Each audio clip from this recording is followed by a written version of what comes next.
नमस्कार, जय हिंद साथियों। कैसे हो भाई सभी? उम्मीद करते हैं बेहतरीन होंगे।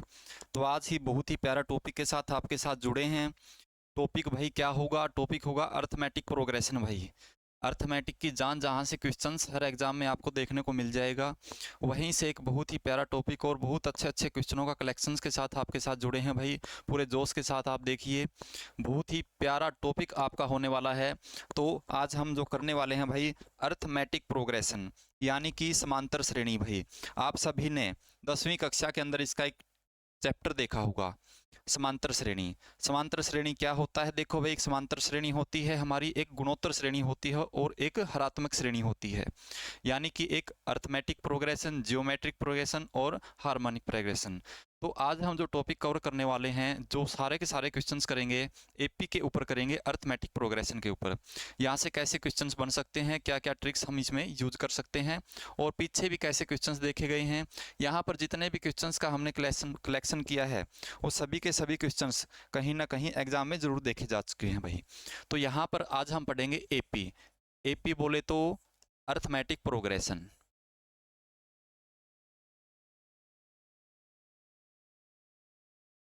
अर्थमेटिक प्रोग्रेशन भाई गुरुजी, इसका अर्थमेटिक प्रोग्रेशन का मतलब क्या हुआ भाई? भाई अर्थमेटिक प्रोग्रेशन का मतलब होता है भाई, हिंदी में बोले तो समांतर श्रेणी। क्या होता है भाई? समांतर श्रेणी। भाई समांतर श्रेणी क्या होता है गुरुजी? समांतर श्रेणी क्या होता है भाई? समांतर श्रेणी एक ऐसी श्रेणी, एक ऐसी सीरीज होती है जो एक लगातार तरीके से आगे बढ़ती जाती है। क्या है भाई? लगातार तरीके से आगे बढ़ती जाती है। लगातार तरीके से कैसे भाई? जिसमें जिनका सारा अंतर एक सेम चीज होती है। यानी कि मैं बोल सकता हूं कि भाई जो लगातार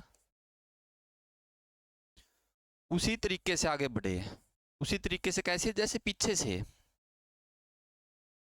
भाई, देसी भाषा में उसी तरीके से आगे बढ़े जैसे पीछे बढ़ रही थी।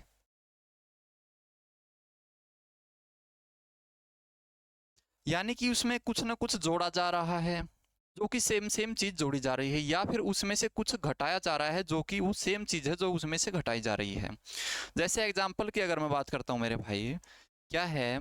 जैसे कि मैंने लिखा भाई 2, 4, 6, 8, 10, और ये चीजें आगे ऐसे ही बढ़ती गई, इनफाइनाइट तक कहीं तक भी जा सकती है भाई। तो इसका मतलब यहाँ पे क्या है भाई? इनका गैप देखिए, जो पहला पद है, पहला पद बोल सकते हैं या फिर A1 इसको बोल सकते हैं हम। यानी कि इसमें दो है, दो के अंदर फिर हमने दो जोड़ा, फिर दो जोड़ा, फिर दो जोड़ा, फिर दो जोड़ा। इस तरीके से आपकी एक सीरीज बन के आई, और उस सीरीज को हम समांतर श्रेणी बोलेंगे। क्या बोलेंगे भाई? समांतर श्रेणी बोलेंगे। नेक्स्ट पेज पे हम इसको अच्छे से एक बार पढ़ लेते हैं भाई। देखिए, जैसे कि मैं यहाँ पर एक नेक्स्ट एग्जाम्पल लेता हूँ। 3, 6, 9, 12, 15, और ये देखो भाई आगे चली ऐसे। तो देखिए मेरे भाई, इसमें पहला पद, यहाँ पर जो पहला पद होता है, पहले जो पहले स्थान पर लिखा होता है, उसको हम बोलते हैं भाई A1। क्या बोलते हैं भाई? A1। A1 हमारा यहाँ से कितना हुआ? 3। A1 का मतलब है मेरे भाई पहला पद, या फर्स्ट टर्म भी इसको बोल सकते हैं आप। क्या बोलेंगे मेरे भाई? First term. First term. ऐसे ही सेकंड टर्म को हम A2 बोल लेंगे। जैसे कि A2 यहाँ पर 9 है, इसको हम क्या बोलेंगे भाई? Second term. अगर हम हिंदी में बात करना चाहें, फर्स्ट टर्म को बोलेंगे पहला पद, और ऐसे ही इसको बोलेंगे भाई दूसरा पद, तीसरा पद, चौथा पद। टर्म को हिंदी में बोलते हैं पद। और ऐसे ही अगर लास्ट टर्म की मैं बात करता जाऊं, first term, second term, third, fourth, fifth, और ऐसे ही लास्ट में आपको कुछ दिया जाए, जैसे यहाँ पर इनफाइनाइट आपको दिया है, जो इनफाइनाइट दिया है, इनफाइनाइट की जगह पे कुछ और दे देता, जैसे कि आपको यहाँ पर 300 दे दिया या फिर 90 दे दिया, कुछ भी दे सकता है। तो यहाँ पर जो लास्ट चीज हुई है, यहाँ पर जो अंतिम पद है, आपको उसको AN बोला जाता है। क्या बोला जाता है मेरे भाई? AN। एन का मतलब लास्ट टर्म जो दी हुई होती है, इसको हम हिंदी में बोलते हैं मेरे भाई अंतिम पद। क्या भाई? अंतिम पद। भाई ये चीज़ें आपने सीख ली, पूरे के पूरे 2 फॉर्मूले इसके अंदर यूज होंगे, 2-3 फॉर्मूले, जिससे पूरी चैप्टर आपका बिल्कुल अच्छे से कवर हो जाएगा। आपको सीखने की जो चीज़ें हैं आपको पहले ही बता रहा हूँ कि A1 क्या होता है मेरे भाई, A2 क्या होता है, या फिर AN क्या होता है। इसमें AN की जगह पे आपको TN भी मिल सकता है। TN का मतलब, या फिर T1 मेरे भाई, T2 हो या TN हो। यहाँ पर T का मतलब है भाई टर्म, क्या है भाई, टर्म। T1 लगा दिया तो ये फर्स्ट टर्म हो जाएगी, ये भाई सेकंड टर्म हो जाएगी। T का मतलब यहाँ पे मेरे भाई टर्म रहने वाला है। ऐसे ही मैंने यहाँ पर AN लिखा है, AN की जगह आपको TN भी मिल सकता है। TN का मतलब है भाई लास्ट टर्म, क्या, लास्ट टर्म, या फिर बोल सकते हैं इसको nth टर्म, क्या भाई, nth टर्म। जैसे कि A3 निकाला हमने, A2 लिखा तो सेकंड टर्म होगी, T1 लिखा फर्स्ट टर्म होगी। ऐसे ही AN या TN मिल जाए आपको तो उसका मतलब nth टर्म होगी, जो कि nवें नंबर पर आपको दी गई है मेरे भाई, ठीक है। आगे देखिए थोड़ा सा,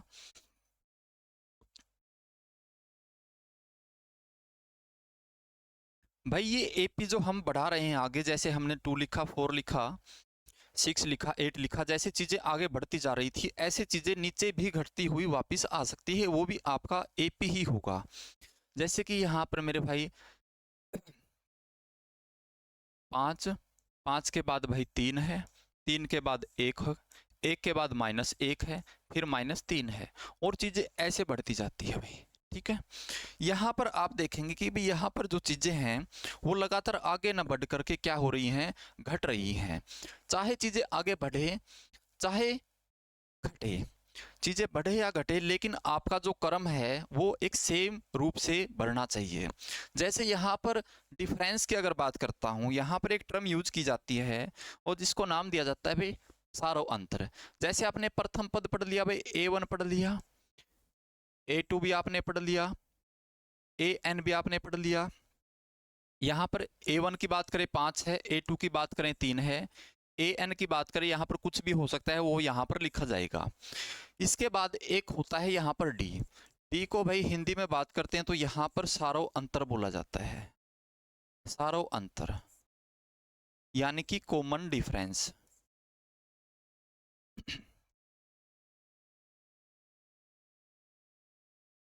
ये है भाई आपका कॉमन डिफरेंस।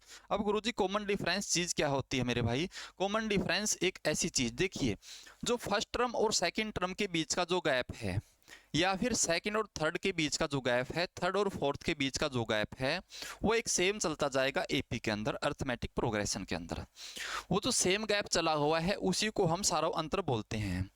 जो सेम गैप है भाई, यहाँ पर इसको डी से डिनोट किया जाता है। यहाँ पर डी की अगर बात करूँ, जैसे इनका डी कैसे निकालते हैं, या तो आप सेकंड टर्म में से फर्स्ट टर्म घटा दो, ठीक है, या फिर मेरे भाई क्या करेंगे, A3 में से A2 घटा दो, या फिर A4 में से A3 घटा दो, यानी कि आगे जो टर्म है उससे पीछे वाली टर्म उसमें से घटाने पर हमें सारों अंतर मिलेगा, ठीक है, उसमें से पीछे वाली टर्म घटाने पर हमें सारों अंतर मिल जाएगा। यहाँ पर सारों अंतर की अगर बात करें भाई, सारों अंतर हम कैसे निकालेंगे, सारों अंतर देखिए भाई कैसे निकालेंगे। जैसे मैंने बताया, पीछे वाली टर्म में से आगे वाली टर्म में से पीछे वाली घटा देंगे तो आपका डी आ जाएगा। यहाँ पर 3 में से 5 घटाएंगे, 3 में से 5 गया तो कितना रहेगा, -2 आया, ये आपका डी होगा मेरे भाई, क्या होगा, डी होगा। ऐसे ही आप 1 में से 3 भी माइनस कर सकते हैं तो यहाँ भी क्या आएगा, -2 आएगा, ठीक है। यानी कि आपको अगर ये देखना हो कि कोई श्रेणी एपी में है या नहीं है, कोई श्रेणी अर्थमेटिक प्रोग्रेशन में है या नहीं है, तो आप कैसे चेक करेंगे उसको, तो आप क्या करेंगे, जो टर्म दी गई है या कहीं से एक टर्म उठा लो, उसमें से उसे पीछे वाली को आप माइनस कर दो, फिर उस ऐसे ही उससे आगे देखें, जैसे हमने पहले किया, A2 से A1 माइनस किया, फिर A3 से A2 किया, फिर A4 से A3 किया। अगर इनका मान सभी में सेम आता है, यानी कि कॉमन डिफरेंस हर जगह सेम है, तो वो श्रेणी जो श्रृंखला हमारी मानी जाएगी वो क्या होगी भाई, समांतर श्रेणी होगी, ठीक है। तो ये चीजें यहाँ तक आपने सीखी मेरे भाई। और हमने एक चीज इसमें क्या बताया था, AN बताया था, और AN हमने क्या बताया था भाई, अंतिम पद होता है। ये चीज़ें इसमें सभी को याद कर लेनी है। आप इस चीज़ को कॉपी पर भी बड़े प्यार से नोट कर सकते हैं भाई, ठीक है। आगे चलें भाई, थोड़ा सा धीरे धीरे आगे बढ़ रहे हैं। इसके बाद इसमें क्या टर्म्स यूज होती है, ए एन का हमने बताया। जैसे कि सीरीज हमने लिखी, यहां पर एक श्रृंखला लिखता हूं मैं, श्रृंखला एपी वाली लिख रहा हूं भाई, जैसे 7 10 13 16 हो गया भाई, और 19 हो गया, ये चली गई भाई आगे तक, ठीक है। यहां पर आपसे पूछा जाए भाई आप बताइए A5 क्या होगा या फिर A4 क्या होगा, तो आप कैसे निकालेंगे। ये देखिए भाई, ये हमारी फर्स्ट टर्म थी, ध्यान से देखिए, एक बहुत प्यारी चीज मैं यहां पर बताऊंगा। यहाँ पर A1 7 था, अगर मैं A2 की बात करूं मेरे भाई, A2 की बात करूं, जब हम 7 में 3 जोड़ देंगे, जब 7 में 3 जोड़ देंगे तो हमें क्या मिला भाई, 7 में 3 जोड़ने के बाद हमें 10 मिला, A2 मिला। जब हम इस 10 में 3 फिर जोड़ देंगे तो हमें क्या मिला, A3 मिला भाई। और A4 हमें ऐसे ही कैसे मिलेगा, जब हम इस 13 में 3 जोड़ देंगे तो हमें क्या मिला भाई, A4 मिला।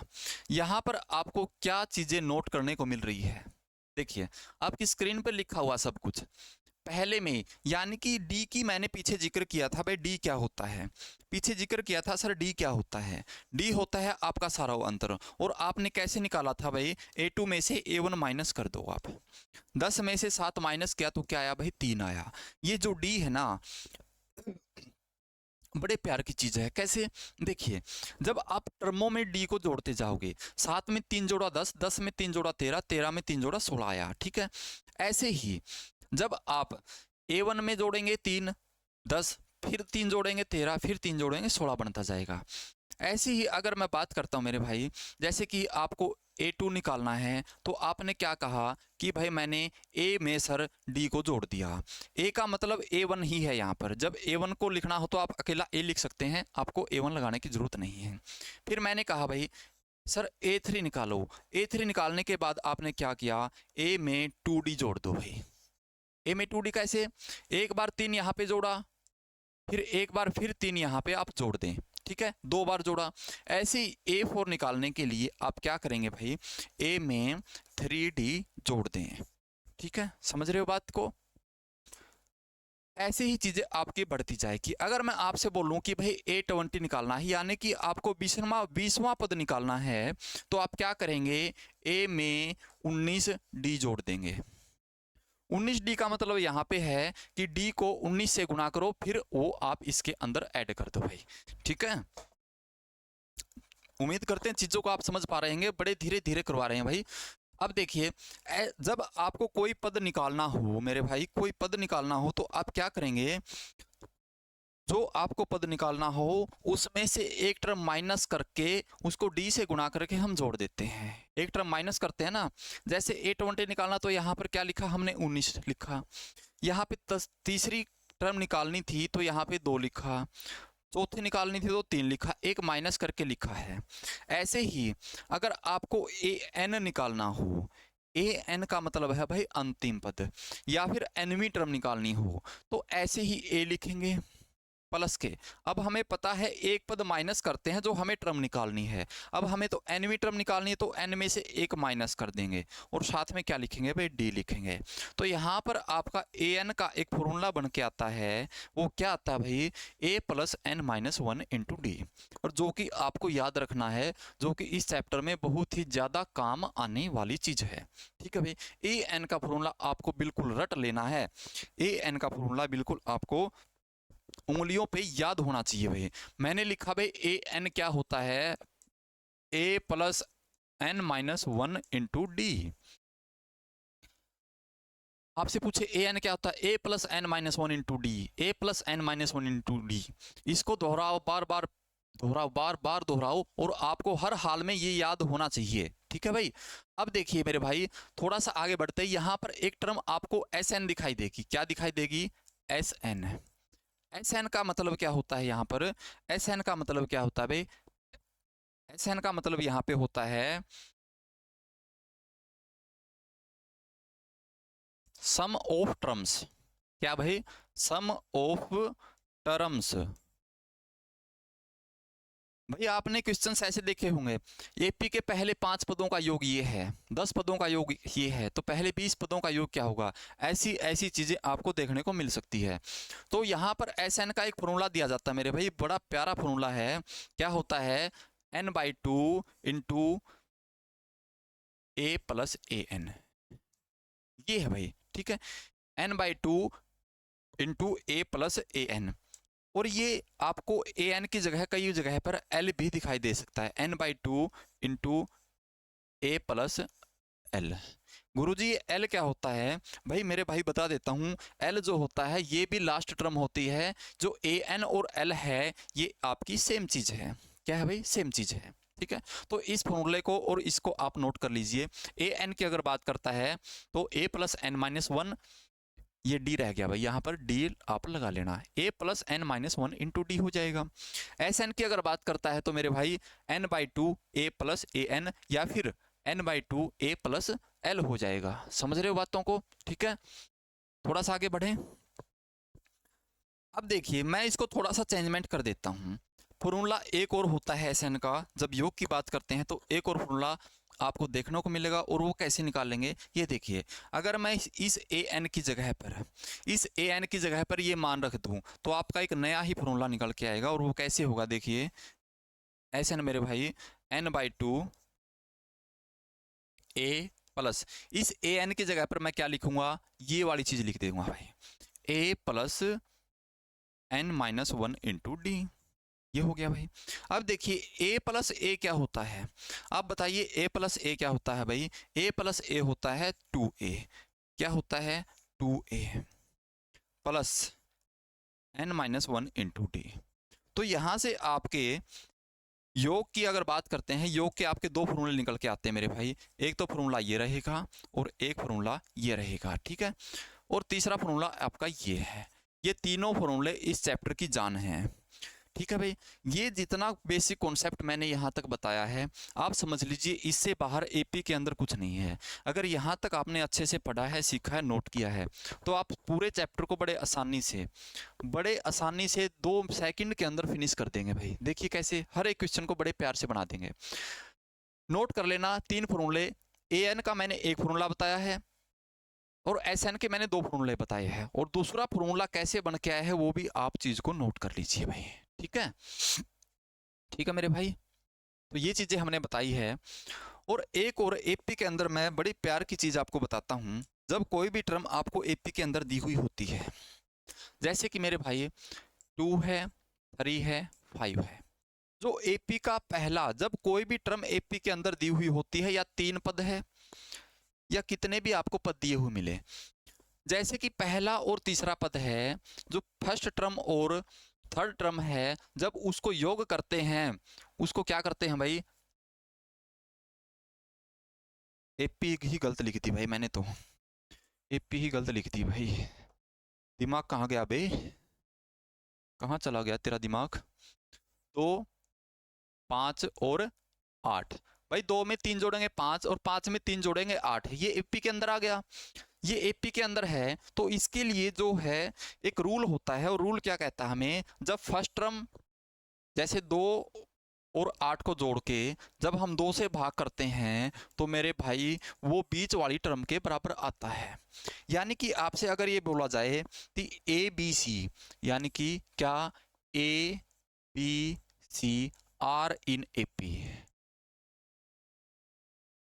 जब 3 पद आपको दिए हुए हों और आपको बोला जाए कि ये सभी तीनों पद एपी के अंदर है, तो एपी के अंदर है तो आपसे पूछा जाएगा, देखिए,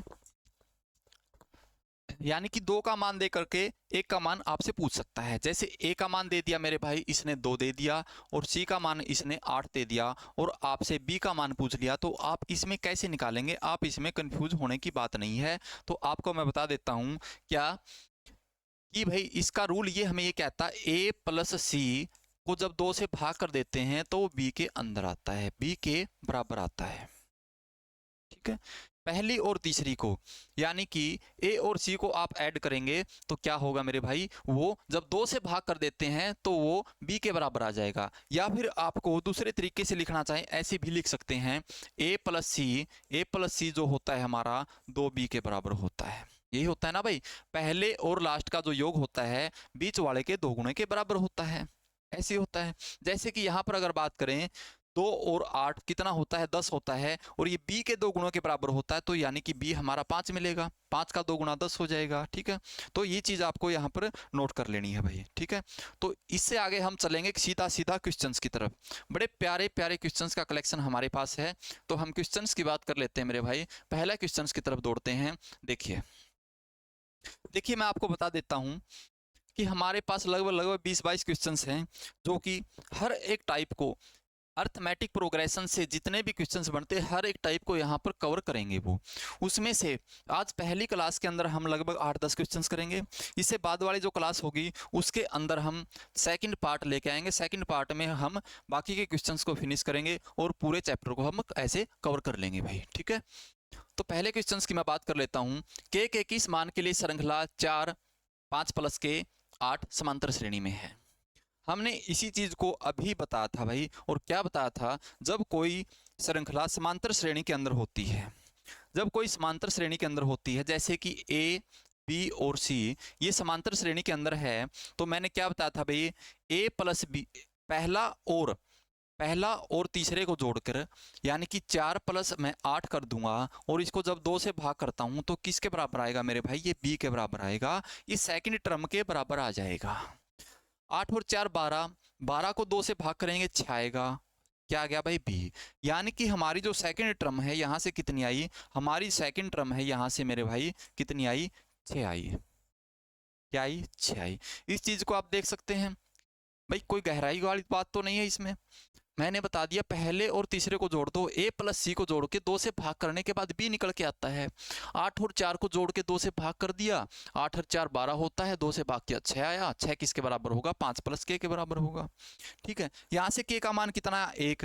भाई यहाँ पे 6 कब बनेगा, 5 तो पहले ही दिया, जब एक और जोड़ देंगे तभी तो 6 बनेगा। यहाँ से k की वैल्यू ही आपसे पूछी गई है, k के किस मान के लिए, तो k के किस मान के लिए बात कर रहा है मेरे भाई, ये k के सी वाले मान के लिए ये हमसे पूछना चाह रहा है। ठीक है, तो यहाँ पर करेक्ट आंसर की अगर बात करते हैं तो सी आंसर जो होगा हमारा बिल्कुल बेहतरीन करेक्ट आंसर होगा C फॉर कटप्पा। ठीक है भाई, तो आगे चलते हैं मेरे भाई, आगे चलते हैं। सेकंड क्वेश्चन आपकी स्क्रीन के ऊपर ये रहा, बड़ा प्यारा क्वेश्चन है, 1 नंबर का क्वेश्चन है। देखिए भाई, किसी समांतर श्रेणी का 20वां पद 101 है और सामान्य अंतर 5 है। सामान्य अंतर का मतलब है यहाँ पर कॉमन डिफरेंस, यानी कि यहाँ पर जो आपको दिया गया मेरे भाई, क्या दे दिया, यानी कि आपको d का मान आपको पहले ही दिया है, ये d का मान है, ये 20वां पद है। 20वें पद की अगर मैं बात करना चाहूँ मेरे भाई, 20वें पद की अगर बात करता हूँ, 20वें पद को ऐसे ही A20 लिखेंगे, और A20 को मैंने बिल्कुल शुरुआत में ही बताया था, जब कोई पद निकालना हो, कोई पद को लिखना हो तो कैसे करेंगे, a प्लस यहाँ पर मेरे भाई इसको हम 19d करेंगे, एक पद कम करके लिखेंगे 19d करेंगे, और हमें निकालना क्या, पहला पद, यानी कि हमें a की वैल्यू निकालनी है। अब हमें दिया क्या है और हमें लिखना क्या है, ये देखिए एक बार, ये A20 यानी कि A20 का मतलब 20वां पद, और 20वां पद हमें 101 दिया है, तो क्यों ना मैं इसकी जगह पे 101 छाप दूं। किसके बराबर होगा, A। भाई A तो हमें निकालना है, प्लस 19 गुना d सारा अंतर इसने 5 दे दिया। अब देखिए भाई 101 बराबर A प्लस 19 5 95 95, इस साइड आएगा माइनस हो जाएगा, तो a की वैल्यू यहाँ से कितनी आएगी मेरे भाई, 6 आएगी। a की वैल्यू कितनी आएगी, 6 आएगी। क्या 6 किसी ऑप्शन में आपको दिखाई दे रहा भाई, 6 ऑप्शन बिल्कुल, C option, C for Kattappa बिल्कुल आपका क्वेश्चन है भाई। ठीक है, बहुत प्यारा आंसर। बताओ क्या हमने क्या इसमें पहाड़ तोड़ दिया, क्या हमने क्या किया भाई, बेसिक कॉन्सेप्ट को हमने समझा और हमने पहले 2 क्वेश्चंस को बड़े टक से बड़े आसानी से सोल्व भी कर लिया। तो ऐसे ही हर एक चीज को धीरे धीरे आप सीढ़ियों पर चलते जाएंगे, आपका लेवल अप होता जाएगा, और क्वेश्चन को हम ऐसे ही बड़े प्यार से 2 4 5 सेकंड के अंदर हर क्वेश्चन को सोल्व करते जाएंगे। कॉन्सेप्ट वही है, थोड़ी सी कैलकुलेशन का खेल आ जाता है मेरे भाई, जिसकी कैलकुलेशन थोड़ी स्ट्रॉन्ग है वो क्वेश्चन को थोड़ा सा आसानी से कर लेता है। ठीक है, तो देखिए भाई ये क्या कहना चाहता है हमें, कुल 25 पदों वाली समांतर श्रेणी। भाई 25 पदों वाली समांतर श्रेणी है। 25 पदों वाली का मतलब क्या है कि यहाँ पर 25 पद दिए गए हैं, तो टोटल n की वैल्यू दे दी इसने 25। भाई n की वैल्यू कितनी दे दी? 25। n का मतलब है यहाँ पे नंबर ऑफ टर्म्स। क्या है n का मतलब? नंबर ऑफ टर्म्स, पदों की संख्या किसने दी है? 25। आगे क्या कहा? सारा अंतर क्या होगा, यानी कि d हमसे पूछ लिया भाई, d हमसे क्या कर लिया? पूछ लिया, जिसका अंतिम पद 314 है। अंतिम पद हमने क्या बताया था मेरे भाई? अंतिम पद मैंने बताया था an, और कितना है भाई? 314 है। ठीक है, an लास्ट टर्म भाई, अंतिम पद इसने 314 दे दिया, और पहले पद पर 26 है। इसने a1 की वैल्यू भी दे दी भाई। क्या दे दी? a1 की वैल्यू भी कितनी दे दी? 26। ये चीजें हमारे को दे दी, ये सभी चीजें दे दी, और हमसे पूछा क्या है भाई? सारा अंतर क्या होगा? d क्या होगा? अब हमने आपको एक फॉर्मूला बताया था, और वो क्या बताया था? हमने आपको जो फॉर्मूला बताया था an का, an का फॉर्मूला बताया था, जो हमारा an होता है मेरे भाई, a plus n minus 1 into D होता है।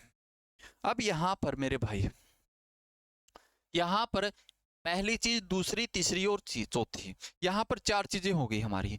एक तो an लास्ट टर्म होगी, ये पहला पद हो गया, n नंबर ऑफ टर्म्स हो गया, और d हमारा हो गया सर्वांतर। इनमें से आपको 3 चीजें देगा, और चौथी चीज आपसे पूछ लेगा। कोई भी 3 दे सकता है, और चौथी आपसे कहेगा निकाल के दो हमारे। ऐसे ही हमारे को 3 चीजें यहाँ पर फ्री फोकट में दे दी, पहली, दूसरी और तीसरी, और हमसे चौथी चीज पूछ ली, और चौथी चीज की जगह पर हमसे d पूछ लिया भाई। ठीक है, तो अब देखिए, an की जगह पर क्या दिया है भाई? an की जगह पर इसने 314 दे दिया, यही दिया है ना, और a की जगह पर यहाँ पर इसने 26 दे दिया, प्लस n माइनस n दे दिया ना इसने, n तो दे रखा है ना मेरे भाई, n कितना है? 25 पद है ना, और n में से एक करेंगे क्या हो जाएगा मेरे भाई? 24 हो जाएगा। और d हमें निकालना है, यहाँ पर मैंने d लिख दिया। जैसा इसने दिया वैसा ही मैंने बोर्ड पे छाप दिया। मैंने यहाँ पर कुछ अलग नहीं किया। मैंने किया क्या है? an भाई लास्ट टर्म जो इसने 314 दे रखी है ना, 314 लिख दिया। पहला पद इसने 26 दे दिया, n इसने 25 दिया था, तो एक माइनस करके लिखना है, यहाँ पर मैंने d छाप दिया यहाँ पर। अब आपको पता है भाई 314 यहाँ पर आएगा तो क्या हो जाएगा? माइनस होगा ना भाई। क्या होगा? माइनस ही तो होगा ना मेरे भाई, कुछ और होगा? माइनस ही होगा। तो यहाँ पर क्या होगा? 288 हो जाएगा शायद भाई। 314 में से 26 माइनस होगा, 26 माइनस होगा तो 12 और 14 क्या होते हैं? 26 ही होते हैं ना, तो 288 हो गया। यहाँ पर आपका 24d होगा। अब इस साइड आएगा 288 भाग में 24। अब देखिए इसको हम काटने भाई, इसको हम काट देते हैं, और काटने के बाद हमारा क्या आता है मेरे भाई? काटने के बाद क्या होता है? 24 एकम 24 होगा, बचेंगे आपके 4, और 24 दूनी 48। तो आपका जो d की वैल्यू यहाँ पर बन के आएगी, d की वैल्यू यहाँ पर 12 बन के आएगी। क्या बन के आएगी? 12। ठीक है, तो हमने जो आपको बिल्कुल प्यारा सा एक फॉर्मूला बताया था, उसी से आपको हर चीज़ को सोल्व करना है भाई। ठीक है, कोई दिक्कत परेशानी मेरे हिसाब से यहाँ तक आपको बिल्कुल भी नहीं होनी चाहिए भाई। ठीक है,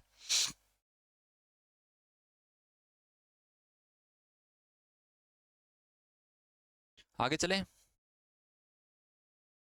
इजाज़त हो तो थोड़ा सा आगे बढ़ने का काम करते हैं। जिंदगी यूं ही गुजरती रहेगी, आपको बड़ा अच्छा काफिला बना के चलना है अपना खुद का। दूसरों के रास्ते पर चलने की जरूरत नहीं है, अपना रास्ता आपको स्वयं बनाना पड़ेगा भाई। ठीक है, यूं ही मुश्किलें 1000 आती रहेंगी, आपको अपने पथ से डगमगाना नहीं है, ऐसे ही निरंतर आपको चलते रहना है कंटिन्यूटी के साथ। ठीक है भाई, तो अगले क्वेश्चंस की तरफ हम आगे बढ़ रहे हैं। यदि एक समांतर श्रेणी एपी का 5वां पद 16 है, 9वां पद 22 है, तो 7वां पद ज्ञात कीजिए। बड़ा प्यारा क्वेश्चन है और बड़ा आसान क्वेश्चन है भाई। देखिए कैसे सोल्व करेंगे इसको। 5वें पद की अगर बात करता है, हमने बताया था जब 5वें पद की इसने बात की, तो 5वें पद को मेरे भाई a प्लस 4d लिखूंगा मैं, और ये चीज़ मैंने आपको बता दी है, और अभी लगता है कि बार बार ये चीज़ें आपको बताने की जरूरत भी नहीं है। 5वें पद को मैंने a प्लस 4d लिखा, ऐसे ही 9वां पद दिया है, 9वें पद को मैं a प्लस 8d लिख दूंगा। और 9वां पद कितना दिया भाई? 22 दिया है। अब बताइए मैंने क्या कुछ अलग किया है इसमें? पहले भाई इसने पांचवा पद दिया a प्लस 4d छाप दिया, नौवां पद दिया a प्लस 8d छाप दिया। मैंने अपनी तरफ से कुछ नहीं लिखा ना यहाँ पे, तो ये चीजें हमने लिखी और पूछा क्या भाई, सातवां पद पूछ लिया। सातवां पद पूछने का मतलब है मेरे भाई, सातवें पद का मतलब है यहाँ पे a प्लस 6d पूछ लिया इसने। और a प्लस 6d हमारा कब आएगा? जब हमें a का पता लग जाए और d का पता लग जाए, तो a प्लस 6d हम बड़ी प्यार से बड़ी आसानी से निकाल सकते हैं। तो यहाँ से हम क्या काम करेंगे मेरे भाई, यहाँ पर हम निकालेंगे क्या, a और d की वैल्यू। अब देखिए जब हम इसमें से माइनस कर देते हैं, इन टर्म्स को माइनस कर देते हैं, फर्स्ट टर्म है ये, सेकंड टर्म है, यानी कि यह पहली समीकरण है, दूसरी समीकरण है, तो इसमें से माइनस करेंगे तो मेरे भाई क्या हो जाएगा, घटाते हैं तो निशान चेंज हो जाते हैं ना, तो a से a कैंसिल हो जाएगा, यहाँ पे -4d, और तो यहाँ पर क्या हो जाएगा 16 और 22 का जो डिफरेंस होता है मेरे भाई, यहाँ पर क्या होता है 6 होता है। यही होता है ना, माइनस हो जाएगा ना, माइनस माइनस से माइनस कैंसिल हो जाएगी, d की वैल्यू यहाँ पे 6/4 आएगी, या फिर 3/2 हम यहाँ पे लिख सकते हैं। ठीक है भाई, तो यहाँ से d की वैल्यू हमने निकाली 3/2 आई, यहाँ से d की वैल्यू निकाल ली। d की वैल्यू के बाद हमें तो वैल्यू a की भी चाहिए। a की वैल्यू कैसे निकालेंगे, हम फर्स्ट टर्म में, इस फर्स्ट टर्म में d की वैल्यू रख देते हैं भाई, जैसे a प्लस 4 गुणा d की जगह पे हमने क्या लिखा 3/2 लिखा, और किसके बराबर दिया 16 के बराबर दिया है। काट देते हैं भाई, 2 दूनी 4 हो जाएगा, तो a किसके बराबर होगा 16 माइनस के 6 बराबर 10 के बराबर हो जाएगा। यही होगा, 10 के बराबर ही हुआ ना भाई। ये जो टर्म दी गई है a प्लस 4d बराबर 16 है, a प्लस 4d की जगह पर हमने 3/2 लिखा और बराबर 16, 2 से काटा, 2 दूनी 4, 3 दूनी 6, 6 इस साइड आएगा माइनस हो जाएगा, 10 आ जाएगा। a की वैल्यू आ गई, d की वैल्यू आ गई। a की d की वैल्यू आने के बाद आपसे कोई सा भी पद पूछे, बड़े प्यार से आप आसानी से निकाल सकते हैं। जैसे सातवां दिया है, a की जगह पर हम क्या लिखेंगे 10 लिखेंगे, प्लस 6 गुणा d की जगह पर क्या लिखेंगे भाई, d की जगह पर 3/2 लिखेंगे। ये भाई काट दिया, हम काट देते हैं, 2 तिये 6, 10 प्लस 3 तिया 9 हो जाएगा, और 10 और 9 हमारा क्या होता है भाई 19 होता है। और 19 किसी ऑप्शन में है, आप कहेंगे बिल्कुल है गुरुजी। किस ऑप्शन में है भाई, सी ऑप्शन में है। बताइए हमने क्या कर दिया यहाँ पर, क्या हमने पहाड़ तोड़ दिया, क्या हम मांझी बन गए भाई यहाँ पे, हैं मांझी द माउंटेन मैन, हैं। जो कॉन्सेप्ट है, एक छोटा सा कॉन्सेप्ट है, उसी कॉन्सेप्ट पर सारे क्वेश्चन है, ज्यादा सोचने की जरूरत नहीं है। और जिसको लगता है कि अब भी मैं पढ़ नहीं पा रहा हूँ, तो आपको बार बार वीडियो देखने की जरूरत है। जो आपको पहले 10-15 मिनट का जो कंटेंट करवाया गया है, बिल्कुल बेसिक जो रूल्स हमने करवाए हैं, एपी के अंदर जो काम आने वाली चीजें हैं, वो सभी की सभी चीजें आप दोबारा देख लीजिए, ठीक है, तभी आपका चैप्टर ये बिल्कुल कवर हो जाएगा। अब देखिए ये 5वां क्वेश्चन है भाई, और 5वां क्वेश्चन हमें क्या कहता है, यहाँ पर हमें A1 दे दिया भाई, A1 हमें 5 दिया है, इसके बाद A2 हमें क्या दिया गया है भाई 2 दिया है। अगर हम D की बात करें, D कैसे निकालेंगे, 2 में से 5 को माइनस कर देंगे तो -3 आएगा, ये आ गया आपका D भाई। ठीक है, हमने कुछ अलग नहीं किया, जो हमें दिया गया है वो हमने यहाँ पर लिख लिया भाई, छाप लिया है। ठीक है, अब देखिए आपसे पूछा क्या गया है, आपसे पूछा गया एनवा पद। ये एनवा पद हमें क्या कहता है, एनवा पद क्या कहता है भाई, ए एन पूछना चाह रहा है हमसे। एनवा पद मतलब ए एन या लास्ट टर्म, कोई भी एनवा। 20वां होता तो ए 20 लिखते, एनवा पूछ लिया तो ए एन लिख दिया। तो यहाँ पर क्या हुआ भाई, A plus n-1 into D, यही तो आपका फॉर्मूला है, और यही फॉर्मूला आपका चलता है भाई, कोई अलग थोड़ी करना इसमें, यही चीज तो है भाई। ठीक है, तो a plus n-1 into D है, तो इसी के अंदर मैं वैल्यू लिख देता हूँ भाई, a की जगह पर 5 लिख देता हूँ मैं, यहाँ पर 5 लिख दिया, प्लस भाई n तो हमें दिया नहीं, nवा पद तो हमें निकालना है गुरुजी। d हमने निकाल लिया भाई -3 है, क्या है भाई -3 है। अब देखिए कैलकुलेशन कर देते हैं भाई सभी बच्चों को कैलकुलेशन आनी चाहिए। अगर आपको कैलकुलेशन नहीं आती तो आप क्वेश्चन कैसे सोल्व करेंगे। आपने 1000 फॉर्मूले रखे हैं, आपने 1000 फॉर्मूले यहाँ पे रट लिए, लेकिन आपको कैलकुलेशन नहीं आई तो भाई क्वेश्चन को आप कैसे सोल्व करेंगे। देखिए यहाँ पर बात करता हूँ मेरे भाई, देखिए जब आप -3 की n से गुणा करेंगे तो माइनस के 3n हो जाएगा, और माइनस की माइनस से गुणा करेंगे प्लस हो जाएगा, 3 एकम 3 हो जाएगा। ठीक है, तो यहाँ से मेरे भाई क्या आएगा 5 और 3 कितना हो गया 8, 8 माइनस के 3n, ये आपका nवां पद आया। क्या गुरुजी किसी ऑप्शन में आपको दिखाई दे रहा है 8 माइनस के 3n? आप कहेंगे बिल्कुल भाई, बिल्कुल आपने तो कमाल कर दिया। और कमाल क्या कर दिया भाई, ये हो गया भाई 8 माइनस के 3n। भाई गुरुजी बिल्कुल प्यार से हमने क्वेश्चन को आसानी से, मास्टर जी हमने क्वेश्चन को बड़ी आसानी से सोल्व कर लिया है। तो यहाँ पर देखिए भाई, हमने क्वेश्चन सोल्व कर लिया है।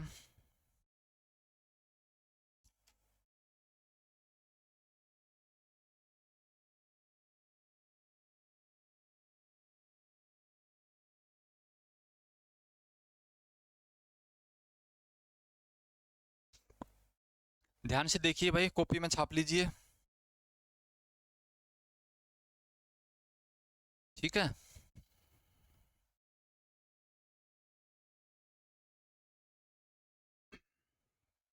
आगे चलें भाई, आगे देखिए, ये लो भाई, एक निश्चित समांतर श्रेणी 5वें पद का 5 गुना 8वें पद के 8 गुने के बराबर है, तो इसका 13वां पद याद कीजिए। भाई क्वेश्चन को घुमा दिया, आप कहेंगे गुरुजी ये क्या दे दिया? भाई दिया कुछ नहीं है, आपकी कैलकुलेशन काम करेगी, आपका दिमाग काम करेगा, आपका माइंड यहाँ पर सोचने की शक्ति काम करेगी। और वो कैसे करेगी देखिए, जैसी चीजें दी गई वैसा आप करते जाए, ज्यादा सोचने की जरूरत नहीं आपको। जैसे 5वें पद का 5 गुना, आपने 5वां पद कैसे लिखते हैं? 5वां पद आप कहेंगे गुरुजी हम तो ऐसे लिखते थे। कैसे लिखते थे भाई? a प्लस के 4d हम कर देते थे तो हमारा 5वां पद आता था, ठीक है। ये 5वां पद लिख दिया। अब कहा इसने इसका 5 गुना, भाई जैसा कहता है वैसे ही आप करते जाएं। ये कर दिया सर मैंने 5 गुना, किसके बराबर है? किसके बराबर है? 8वें पद के 5 गुने के, यानी कि a प्लस के 7d, ये हो गया भाई, ये हो गया ना, a प्लस के 7d और इसका 8 गुना। समझ रहे हो बात को? हमने कुछ अलग किया भाई, जैसा इसने कहा था हमने वैसा ही बोर्ड पे छाप दिया। जैसे 5वें पद का 5 गुना और 8वें पद के 8 गुने के बराबर है, ऐसा ही करके हमने दोनों को बराबर में रख दिया। अब काम करेगी, क्या करेगी? हमारी कैलकुलेशन काम करेगी, है भाई, कैलकुलेशन काम करेगी ना। कैलकुलेशन कर दो। यहां पर हम क्या करेंगे मेरे भाई, यहां पर देखिए,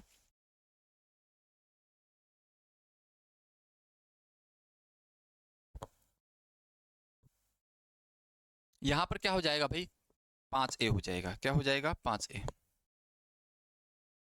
कलर चेंज कर लेता हूं भाई, a की 5 से गुणा करेंगे 5a हो गया, यही हुआ ना 5a, ठीक है।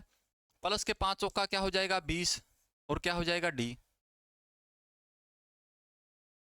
बराबर क्या होगा भाई 8a,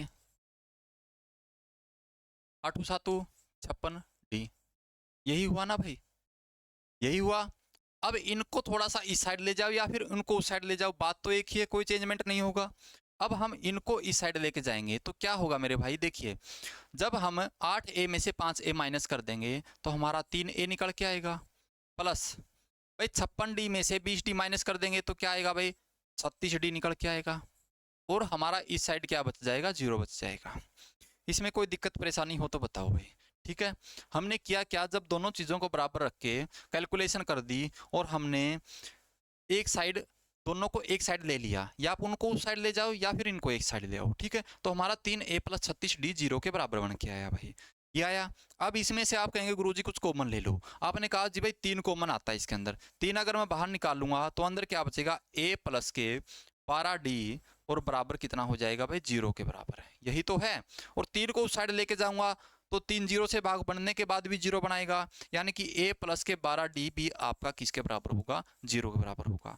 ये हमारी एक इक्वेशन बन के आई भाई यहाँ से, यानी कि a प्लस 12d हमारा क्या हुआ 0 आया भाई, ठीक है। और हमसे क्वेश्चन में पूछा क्या गया है वहां पर ध्यान दीजिए, इसका 13वां पद, और 13वां पद हमारा क्या होता है a प्लस के 12d ही तो होता है, और a प्लस 12d की वैल्यू हमने निकाल चुके हैं, a प्लस 12d की वैल्यू भाई 0 आ चुकी है, यानी कि C फॉर कटप्पा हमारा बिल्कुल राइट आंसर होगा, यानी कि हमारा इस क्वेश्चन का आंसर मेरे भाई C होने वाला है 0। क्लियर है चीजें, ठीक है। तो हमने जैसा क्वेश्चन में दिया वैसे ही करते जाना है, थोड़ा सा दिमाग को लगाना है और कंफ्यूजन आपको नहीं होना है, ठीक है भाई। आगे चलते हैं, क्वेश्चन 7वें की तरफ चलते हैं। ये दो भाई कितना प्यारा क्वेश्चन है, देखिए समांतर श्रेणी 3 7 11 आगे डैश डैश डैश डैश देने के बाद 407 दे दिया बिल्कुल लास्ट में। 407 हमारे यहाँ पे क्या होने वाला है, 407 ये जो चीज है ना, ये 407 लास्ट टर्म है। क्या है, लास्ट टर्म, अंतिम पद दे दिया लास्ट में जो लिखा हुआ है, यानी कि वो ए एन की वैल्यू आपको देती है। यहाँ पर ये क्या है मेरे भाई, ए एन, क्या है, रेड दिखाई दे रहा होगा, ए एन है भाई, ठीक है, ए एन है। यहां पर अगर हम बात कर लेते हैं ए एन का फॉर्मूले की, ए एन का फॉर्मूला आप सभी को आता है। ए एन का फॉर्मूला हमें कहता है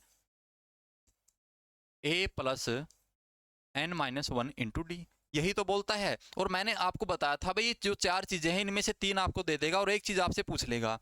अब देखिए ए एन की जगह पर आपको क्या दिया भाई, 407 दे दिया, यही दिया है ना। ए की जगह पर आपको 3 दे दिया, प्लस एन आपसे पूछ लिया, डी, डी की अगर बात करें भाई, डी कितना है भाई, 3 7 11 ऐसी चलती जा रही है। सेकंड में से फर्स्ट माइनस कर दो, 4 4 का गैप है तो डी हमारा 4 होगा। अब देखिए भाई 407 बराबर 3 प्लस ये 4 एन हो गया, माइनस के हुआ 4, यही हुआ ना, 4 के अंदर मल्टीप्लाई कर दिया भाई। 407 बराबर इसमें से -1 बचेगा और -1 यहाँ पर आएगा तो 407 की बजाय यहाँ पर क्या हो जाएगा मेरे भाई, 408 हो जाएगा। देखो यहाँ पर -1 बचेगा, 3 और -4 है ना, इस साइड आएगा प्लस हो जाएगा और क्या रहेगा 4n, और 4 को भी मैं इस साइड उठा के ले आऊंगा तो ये हो गया भाई आपका 408 भाग में 4। अब इसको आप कैंसिल आउट कर देते हैं भाई, सॉल्यूशन इनका कर देते हैं तो आप कहेंगे 4 एकम 4, 4 दूनी 8, n की वैल्यू तो 102 आई। 102 किसी ऑप्शन में दिखाई दी, आप कहेंगे बिल्कुल दिखाई दी भाई। किस ऑप्शन में दिखाई दी, आप कहेंगे 102 हमारी डी ऑप्शन में आपकी वैल्यू रखी हुई है, ठीक है। डी ऑप्शन देखिए हमने किया कुछ अलग से तो नहीं किया ना, जो चीजें हमने वही लिखी है, ठीक है भाई। ये तो हो गया फॉर्मूले से। अब मैं आपको एक और चीज बताना चाहता हूं मेरे भाई, और क्या है देखिए, हमने बताया कि ए एन का फॉर्मूला आपका जो होता है A plus N minus 1 into D होता है। यही चीजें हमने बताई है ना आपको, कुछ और तो नहीं बताई। अब देखिए भाई ए एन में से इस ए को इस साइड लेके आएंगे, ए एन माइनस ए हो जाएगा, यही होगा ना, यही तो होगा। और आपका वहां पे एन माइनस 1 इंटू डी बच जाएगा। फिर मैंने कहा भाई इस डी को भी आप इस साइड ले आइए, तो आप डी को भी इस साइड उठा ले आए भाई, आपका क्या बचा, एन माइनस 1 बचा। फिर मैंने कहा इस 1 को भी इस साइड ले आइए, जब आप इस 1 को इस साइड लेके आएंगे मेरे भाई तो 1 यहाँ पर होके प्लस हो जाएगा, क्या हो जाएगा, प्लस हो जाएगा 1, और उस साइड क्या बचेगा, एन बचेगा, ठीक है। तो यानी कि यहाँ से आपको डायरेक्ट एन निकालने का एक फॉर्मूला मिल गया, ठीक है। और डायरेक्ट एन निकालने का आपका फॉर्मूला मिल गया, और फॉर्मूला हमें क्या कहता है भाई, जब लास्ट टर्म में से फर्स्ट टर्म हम माइनस कर देते हैं और उसको डी से भाग करके 1 जोड़ दो, आपका क्या आ जाएगा, आंसर आ जाएगा, ठीक है। जैसे कि 407 में से 3 माइनस करेंगे क्या आएगा, 404 आया, 404 आ गया। उस 404 को हम किससे भाग करेंगे, 4 से करेंगे, 4 से ही करेंगे ना, क्योंकि सारा अंतर क्या है, डी है, 4 है, ठीक है। जैसे कि ए एन में से माइनस करेंगे, 407 में से 3 माइनस करेंगे, 404 आएगा, यही आएगा ना। कलर चेंज कर लेता हूँ थोड़ा सा, आसानी हो जाएगी। देखिए 404 आएगा, जब इस 404 को मैं डी से भाग करूंगा, 4 से भाग करूंगा तो हमारा 101 आएगा, और 101 के अंदर जब हम 1 जोड़ेंगे मेरे भाई तो हमारा n आ जाएगा, और 101 में 1 जोड़ने से क्या बनता है, 102 बनता है, जो कि हमारा करेक्ट आंसर है। तो n निकालने का आपका डायरेक्ट फॉर्मूला आप नोट कर लीजिए मेरे भाई, वो क्या होने वाला है आपका, फर्स्ट टर्म और लास्ट टर्म 2 का यूज होगा, लास्ट में से फर्स्ट को माइनस करना है और डी से भाग कर देना है सारा अंतर से, क्लियर है। वो आप बिल्कुल माइंड की शक्ति से बैठे बैठे मन ही मन कर सकते हैं, और उसके अंदर फिर क्या करना है मेरे भाई, आपको 1 जोड़ देना है, वो n की वैल्यू आ जाएगी। आप चाहे तो फॉर्मूले से भी कर सकते हैं, आपको कंफ्यूज होने की बिल्कुल भी ज़रूरत यहाँ पर नहीं है, क्लियर है चीज़ें। थोड़ा सा आगे बढ़ने का काम करेंगे भाई, थोड़ा सा आगे बढ़ेंगे, 2-3 क्वेश्चन और कर लेते हैं हम, फिर इस क्लास को फिनिश करेंगे, ठीक है। बाकी क्वेश्चन हम नेक्स्ट क्लास में करेंगे, ठीक है भाई। देखिए समांतर श्रेणी के लिए टी एन ज्ञात कीजिए, जहां T3 22 है, T17 -20 है। भाई यहाँ पर एक चीज तो आपको साफ साफ दिखाई दे रही होगी भाई, जो T3 है वो 22 है और T17 माइनस में चली गई चीजें, भाई आगे वाली टर्म माइनस में जा रही है, इसका मतलब यहाँ पर जो श्रेणी है वो घट रही है, सीरीज धीरे धीरे कम होती जा रही है, कम होती जा रही है ना। यानी कि इसके अंदर डी भी क्या होगा, माइनस में होगा। ठीक है, यहाँ पर जैसा दिया है वैसा कर लेते हैं एक बार, हम ज़्यादा सोच विचार नहीं करेंगे, जैसा दिया है हम वैसा छाप लेते हैं बोर्ड पे। देखिए T3 दिया है, T3 का मतलब मेरे भाई क्या है यहाँ पर, a प्लस के 2d है भाई, ये 22 दिया है। और दूसरी चीज क्या है भाई, a प्लस T17 है तो a प्लस 16d लिख लेंगे इसको, और ये माइनस के 20 हो गया। ये चीजें आपको दी है, इन दोनों चीजों को सोल्व करने के बाद आपको क्या आएगा, आंसर आएगा भाई। इन दोनों चीजों को हम क्या कर लेंगे, सोल्व कर लेंगे। कैसे करेंगे भाई, अब देखिए हम d की वैल्यू निकाल लेते हैं, यहां से d की वैल्यू निकाल लें। d की वैल्यू कैसे निकालेंगे, देखिए या तो आप क्या करें, इन चीजों को आपस में माइनस कर दें, ये देखो माइनस माइनस ये हो जाएगा प्लस, ये हो गया कैंसिल। यहां से क्या आएगा भाई, माइनस के 14d आएगा, और यहाँ पे क्या हो जाएगा, 42 हो जाएगा भाई। d की वैल्यू बात करें 14 या 42 होती है, माइनस के 3 आया। यहाँ से हमने d की वैल्यू निकाल ली, इतनी कैलकुलेशन तो आप कर लेंगे, इसमें कोई दिक्कत परेशानी नहीं होगी। यहाँ पे d की वैल्यू जो -3 है, इसको इक्वेशन 1 के अंदर रख दो, इसके अंदर, तो यहाँ से हमें a की वैल्यू मिल जाएगी भाई। a की वैल्यू मिल जाएगी कैसे, a की वैल्यू हमें यहाँ पर देखिए, कलर चेंज कर लेता हूँ दोबारा, फिर कलरफुल बना देते हैं भाई चीज़ों को। जैसे a प्लस 2d है, a की तो वैल्यू निकालनी है, 2 गुणा d की जगह पे -3 है, बराबर हो गया भाई 22, a बराबर 22, 2 तिया 6 होगा, माइनस के प्लस हो जाएगा उस साइड जाके, कितना हो जाएगा 28, यानी कि आपकी a की वैल्यू यहाँ पर 28 आएगी, और d की वैल्यू -3 है। ये चीज़ें हमने निकाल ली। अब आपसे पूछा क्या गया, tn ज्ञात कीजिए। मेरे भाई tn का फॉर्मूला भी आपको पता है, tn का फॉर्मूला पता है ना, हमने बताया था, और क्या बताया था, a प्लस के n-1 इंटू डी, यही तो चीज़ें बताया था। ठीक है ना, a की जगह पे हमें क्या लिखना है मेरे भाई, a की जगह पे 28 लिखना है, प्लस n की जगह पे n ही रखना है, क्योंकि nवां पद पूछ लिया इसने। d की जगह पे क्या लिखेंगे भाई, माइनस के 3 लिख देंगे। ठीक है, अब इसको सोल्व कर देते हैं। 28 प्लस के, सॉरी माइनस के होगा ना भाई, क्योंकि माइनस है ना, माइनस के 3 की n के साथ गुणा करेंगे, माइनस के 3n हो जाएगा, माइनस गुणा माइनस प्लस हो जाएगा, 3 एकम 3 हो जाएगा, 28 और 3 31, 31 बोले तो 31, माइनस के 3n भाई, किसी ऑप्शन में छपा हुआ दिखाई दे रहा है, 31 माइनस के 3n, 31 माइनस के 3n, 31 माइनस के 3n, ये रहा भाई सी ऑप्शन में। भाई 31 प्लस का है, 3n माइनस का है, आगे पीछे लिख लो, कोई दिक्कत थोड़ी है इसमें, इतना तो आप कर ही सकते हैं भाई, बताओ। ठीक है, तो हमने भाई 8 क्वेश्चन छाप दिए यहाँ पे। ठीक है, थोड़ा सा आगे चलते हैं, थोड़ा सा आगे चलने का काम करेंगे। ये देखो भाई, ये क्वेश्चन आ गया, एक एपी में यदि a2 plus a5 minus a3 10 है, और a2 बराबर a9, भाई क्वेश्चन थोड़ा सा लंबा चलेगा ये। ठीक है, आगे क्वेश्चन है ना, थोड़े से बेहतरीन क्वेश्चन आने शुरू हो गए, जो कि टाइम लेंगे थोड़ा सा टाइम का मतलब ये नहीं कि आपके 2-3 मिनट ले लेंगे। अगर आपकी सोचने शक्ति थोड़ी सी ठीक है, थोड़ी सी कैलकुलेशन ठीक है, तो 10 से 15 या 20 सेकंड के अंदर आप क्वेश्चन को आसानी से सोल्व कर लेंगे। ठीक है, तो आगे क्वेश्चन का कलेक्शन बहुत ही बेहतरीन होने वाला है मेरे भाई, आप देख सकते हैं, देखिए। ठीक है, हमारे पास क्वेश्चंस बड़े ज़बरदस्त हैं, तो आप धैर्य बनाए रखें, और अगली क्लास तक भी हमसे साथ में जुड़े रहिए भाई। जल्दी ही आपकी अगली क्लास अपलोड कर दी जाएगी। ठीक है, इस क्लास के बाद 1-2 दिन के बाद ही, अगले ही दिन शायद हो जाए। तो यहाँ तक हमने 8 क्वेश्चंस किए, और इनका थोड़ा सा बेसिक किया है। आगे हमारे 20-22 क्वेश्चंस का टोटल हमारा कलेक्शन है भाई। ठीक है, तो उम्मीद करते हैं भाई चीज़ें आपको बिल्कुल अच्छे से समझ में आई होगी। ठीक है, तो सेशन अच्छा और प्यारा लगा है तो दोस्तों के साथ आप इसको शेयर कर दें, और चैनल को ज़रूर सब्सक्राइब कर लें भाई। ऐसी प्यारी प्यारी चीज़ें बहुत आसान तरीके से आपको दिखाई जाएंगी, सिखाई जाएंगी, पढ़ाई जाएंगी। तो दोस्तों, मैं आपका अपना विजय आपका फिर से आपका धन्यवाद करता हूं कि हमारे साथ जुड़े हैं। तो अगले टॉपिक के साथ जुड़े रहिए, हमारे साथ ऐसे ही बने रहिए, आपका प्यार ऐसे ही देते रहिए। जय हिंद, जय भारत भाई। ठीक है।